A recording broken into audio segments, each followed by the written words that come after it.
This is Theremin 30. 30 minutes of Theremin music, news, events, and interviews with a new episode about every 30 days. Now, here's your host from Chicago, Illinois, Rick Reed. Welcome to the November 2024 episode of the Theremin 30 podcast. I hope you had a happy Halloween last month with lots of opportunities to play spooky Theremin music for your friends and neighbors. This month, I've got no tricks, just treats with new music from Anna Glyph, Charlotte Dubois, and Kepa Lehtinen. And my interview guest is Thorwald Jorgensen. He'll be discussing his brand new classical music album, and we'll get to preview one of the tracks. Let's get started now with new music from Northern California. Anna Glyph is a music project of Anne Wary. She's a singer, songwriter, thereminist, guitarist, and modular synthesist. And with any time left over, she's also an artist and animator. On this brand new recording she just sent me, Steve Bird joins her on string bass. Here is the world premiere of the Anna Glyph single called Oleander Leaves.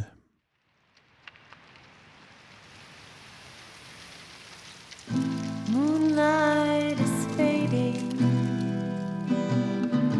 in Bercy Hollow. One hand is shaking, the other follows to cut down the poison stems. Let the wicked things fall. I'll pull up my skirt hems and catch them all.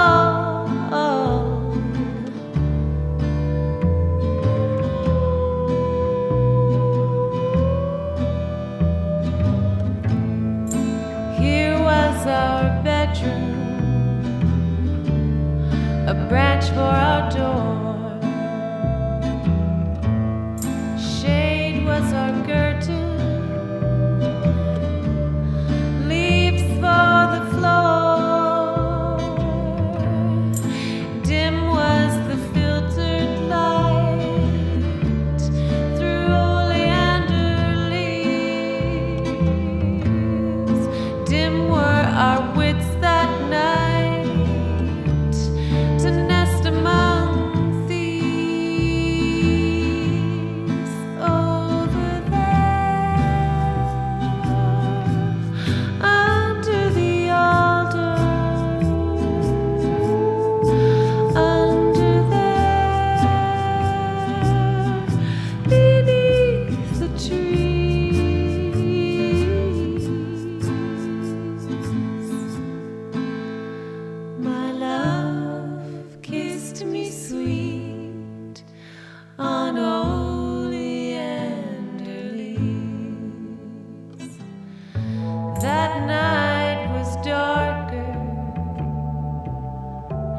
Like a beetle it shone. He left his marker, a cemetery stone. Before daylight breaks me, oleander I'll taste. My darling awaits me.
We started the show with a track called Oleander Leaves by Anna Glyph. That song will be available on Bandcamp this month. Click on the artist name in this month's show notes at theremin30.com. And a bit of trivia, on that track, Ann is playing a Moog Etherwave Plus that she bought from me. Somehow it sounds better when she plays it. After that, we heard a song called Lost Opportunities. It's the new single from Finnish recording artist Keppa Lehtinen, featuring theremin, piano, double bass, and a vintage mellotron. You can hear this track and more of Keppa's music on Spotify. And check out his soundtrack work on the TV series Made in Finland Mobile 101, available on Disney+.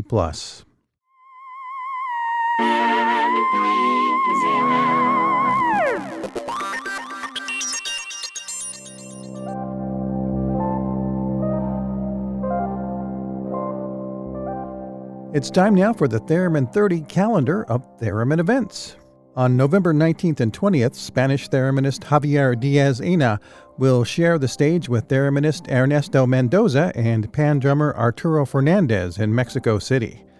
On Saturday, November 30th, Stephen Ham Theremin Man performs with his new Space Family Band in Vancouver, BC, Canada. On December 7th, the Georgia Salzburg Society presents its annual Christmas Tea at the Ebenezer Museum, featuring the theremin music of Philip Niedlinger. Also on December 7th, Miss Terry will present an Advent music recital for theremin and church organ in Ahaus, Germany. For details about these events and more, check out the full calendar at theremin30.com. Up next, I have a recent track from French recording artist Charlotte Dubois. She makes wonderful use of loopers and synthesizers to accompany her theremin melodies. This is called Through the Looking Glass.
That was Through the Looking Glass by Charlotte Dubois, featuring a Moog Etherwave Pro theremin and an Arturia Mini Freak synthesizer. You can find Charlotte's wonderful music video for Through the Looking Glass on the Theremin 30 YouTube playlist.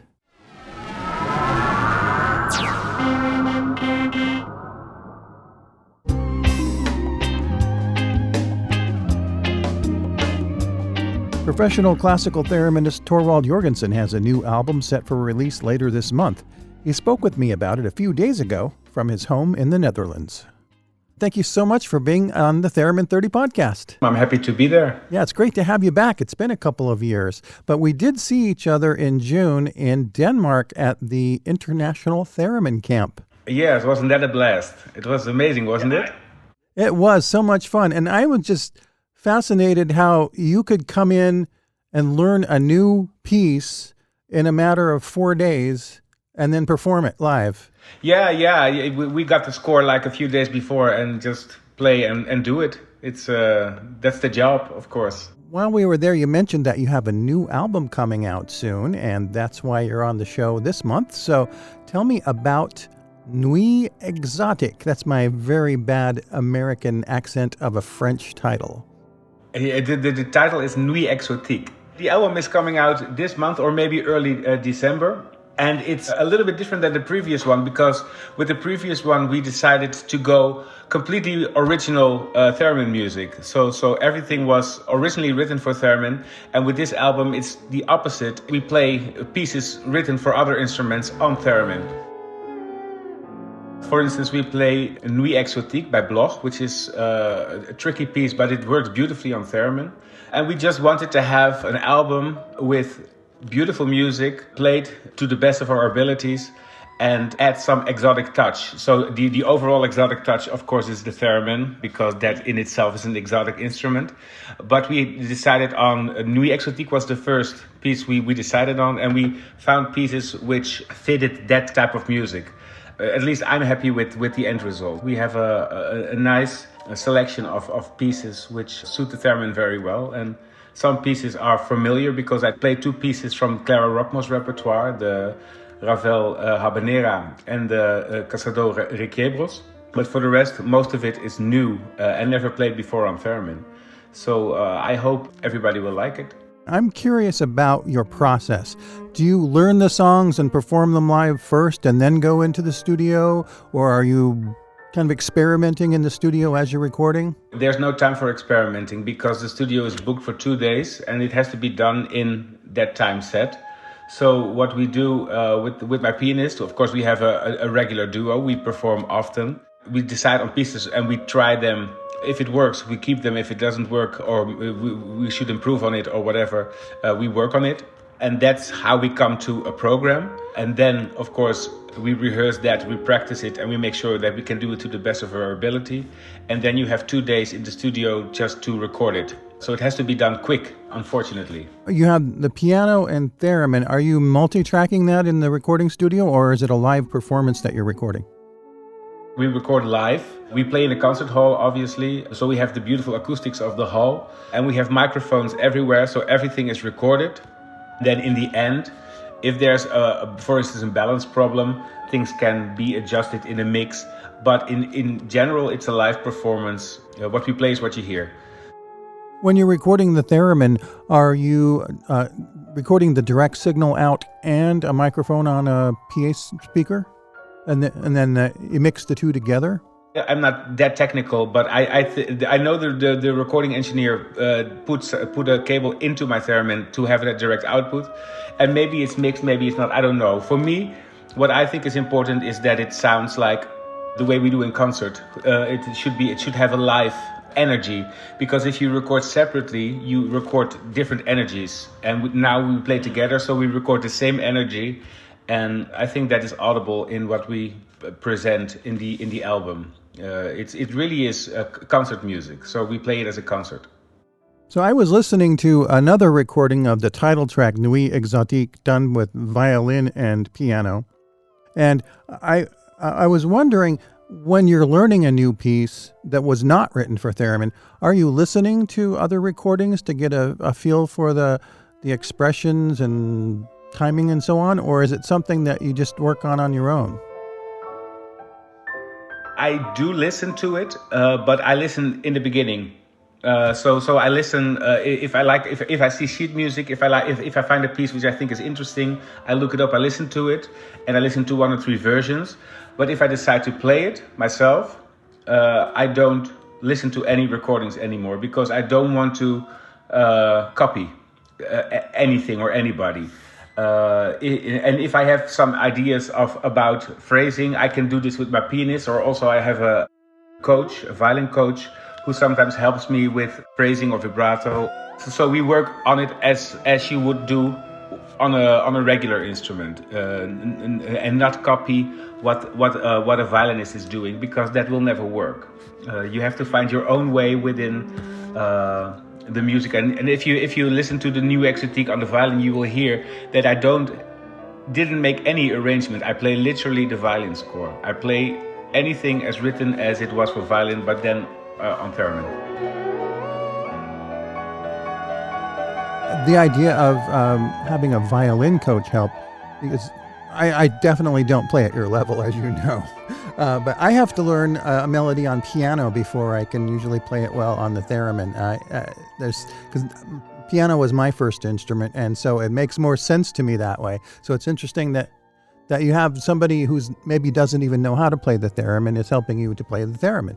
It doesn't matter, because it's not about theremin, it's about music. Theremin is just secondary in this case. We discuss phrasing and we discuss vibrato and how you use vibrato or where you don't use vibrato. So it's more of a musical coach. She could have also have been a trumpet player or a flute player. It doesn't matter. She happens to play the violin, and sometimes it's not very often, but every now and then we come together and I say, oh, listen to this, and what do you think? And then she says, well, if you would play it on the violin, it would sound like this. And then she shows me, and then it gives me new ideas. So that gives me more ideas than listen to any recording of any artist, because I can never copy them, as they can never copy me. It's personal. I think a lot of people, including myself, who aren't frequent listeners of classical music, we know the loud, pompous, familiar tunes like the 1812 Overture and things like that. And this is very different in a very pleasant and surprising way for someone who's not as familiar with the repertoire of some of these composers. It's chamber music, first of all. It's not orchestral music, as you say, with the 1812 Overture, which of course is this big piece with cannons and fireworks and trumpets, and I don't know what else is in there. This is chamber music, so it in itself is already much smaller because we're only 2 people. Although piano is of course a very big instrument. Yeah, but it's just beautiful music. That's, I think, foremost is what I think of this album is beautiful music. And if I played well, that's up to you guys to decide. And if you like the music, but in the compositions in itself are just beautiful and nice to listen to. How do you and Camila, your pianist, decide when it's time to make a new album? We have a contract with a recording studio where we can do 4 albums, or at least I have the contract. So it's a matter of planning and schedules coming together, because I have a busy schedule, she has a busy schedule, recording studio has a busy schedule, so it has to fit. And yeah, so that's why this one took a little longer, but the next one will be recorded in March. So the new one will not wait. You don't have to wait as long as you did for this one. So who do you find is your audience for your albums as opposed to, say, your live performances? Is it a different audience? I have no idea, because I don't know who listens to it on Spotify. They go also in music stores, but there are hardly any music stores left.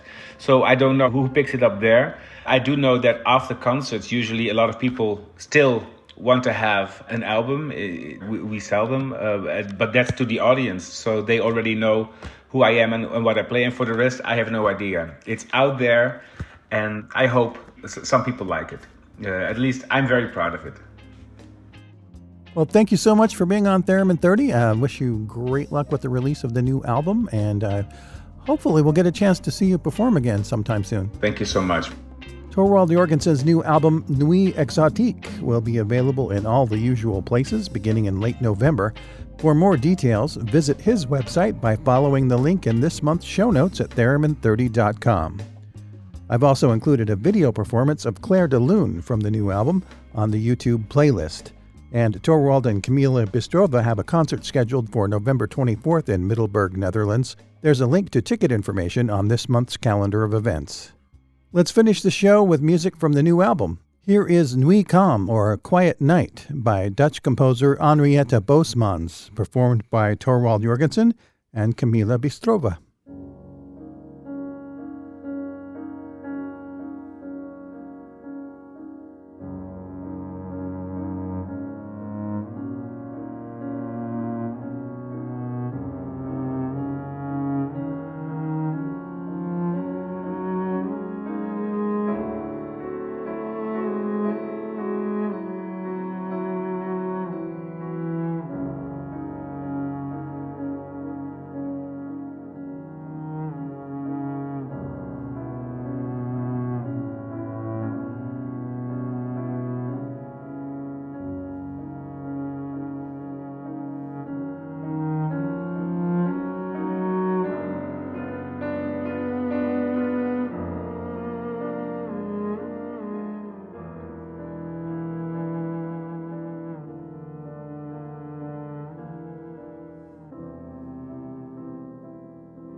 Thanks so much to Anna Glyph, Kepa Leitinen, Charlotte Dubois, and Thorwald Jorgensen for sharing their wonderful music with us. Please support all these artists by purchasing their recordings, attending their concerts, and following them on social media.